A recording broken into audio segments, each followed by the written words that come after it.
இது ஏற்கனவே பார்த்துருக்கோம்ல, ஒரு பகடையும் ஒரு நாணயமும் உருட்டுனாங்கன்னா இந்த மாதிரி கிடைக்கும்.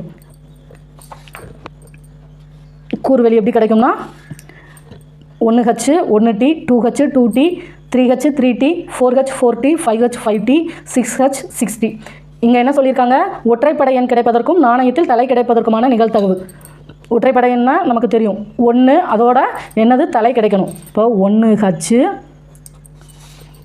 3H 5H 1H 3H 5H. இது ஏன் இப்படி எழுதுகிறோம்னா, ஒற்றைப்படை எண் பகடையில் இருக்கணும், நாணயத்தில் தலை இருக்கணும். பகடைக்கு 6 முகம், நாணயத்துக்கு தலையும் பூவும், அப்போ 2 சைடு வரும். இப்போ 6 × 2 நமக்கு 12ன்னு கிடைக்கும். அப்படி இல்லாட்டி இதை கவுண்ட் பண்ணாலே நமக்கு தெரிஞ்சிடும். 1 2 3 4 5 6 7 8 9 10 11 12. 12 கீழே போடுவோமா, மேலே வந்து 3ன்னு எழுதுவோமா, நான் 3 இது கிடைக்கிறதுக்கு வாய்ப்பு இருக்குது. அடித்தோம்னா 1 3 3 4 3 12. அப்போ ஆன்சர் வந்து 1/4.